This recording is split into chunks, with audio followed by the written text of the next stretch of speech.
ইতালির ভেনিস শহরে ঢুকলেই পর্যটকদের দিতে হবে 5 ইউরো। প্রকৃতিকে রক্ষায় ভিড় এড়াতে দর্শনার্থীদের লাগাম টানতে এমন প্রবেশ ফি চালু করেছে ভেনিস কর্তৃপক্ষ। বিশ্ব ইতিহাসে এই প্রথম ঘটল এমন ঘটনা। ভেনিস এখন পৃথিবীর একমাত্র শহর যেখানে ঢুকতে টাকা দিতে হয়। এতে ভেনিসের ব্যবসায় নেতিবাচক প্রভাব পড়বে বলে মনে করছেন ব্যবসায়ীরা। ইতালির ভেনিস থেকে তিশা সুলতানার তথ্য ও চিত্রে ডেস্ক রিপোর্ট। ১৬০০ বছরের পুরনো সাগরে ভাসমান পর্যটন শহর ইতালির ভেনিস। স্বপ্নের এই শহরটিকে ঘিরে পর্যটকদের আগ্রহের যেন কমতি নেই। তাই তো গেল 2 দশক ধরে শহরটিতে দেশি বিদেশি পর্যটক বাড়ছে হু হু করে। পরিসংখ্যান বলছে প্রতি বছর প্রায় 3 কোটিরও বেশি দর্শনার্থীর আনাগোনা হয় ভেনিসে। অতিরিক্ত দর্শনার্থীর চাপে নষ্ট হয় প্রকৃতি, তাই সেখানে লাগাম টানতেই এবার নতুন এক সিদ্ধান্ত নিয়েছে ইতালি সরকার। স্বপ্নের শহরটিতে বেড়াতে গেলে এখন পর্যটকদের গুনতে হবে অর্থ। শহরটিতে প্রবেশে পর্যটকদের 5 ইউরো ফি দিয়ে টিকিট কাটতে হবে।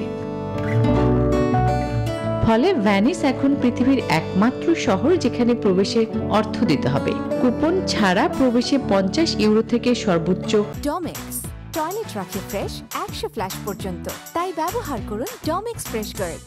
300 ইউরো পর্যন্ত জরিমানার বিধানও রাখা হয়েছে।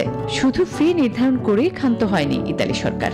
পর্যটকদের চাপ কমাতে ভেনিসে 25 জনের বেশি পর্যটকবাহী জাহাজ প্রবেশ নিষিদ্ধের সিদ্ধান্ত নেওয়া হয়েছে।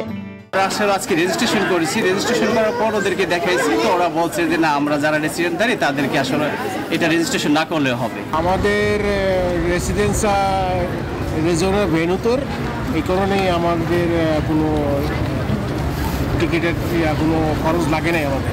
25 এপ্রিল ইতালির স্বাধীনতা দিবসের দিন থেকে এই নিয়ম কার্যকর করা হয়েছে।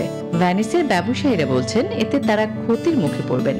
যাদের রেসিডেন্ট আছে বা ওয়ার্ক করে তারা একটা অ্যাপের মাধ্যমে ফ্রি ঢুকতে পারবে, কিন্তু অনেকে আছে যাদের রেসিডেন্ট নাই, এখানে ঘুরতে আসে ফ্যামিলি নিয়ে। আমার মনে হয় এটা ভেনিসের ব্যবসার দিক দিয়ে একটা খারাপ প্রভাব পড়বে। তবে ভেনিসের রেসিডেন্সধারী ছাত্র, শ্রমিক এবং 14 বছরের নিচে পর্যটকদের ক্ষেত্রে এই আইন প্রযোজ্য হবে না। Desk report, news 24।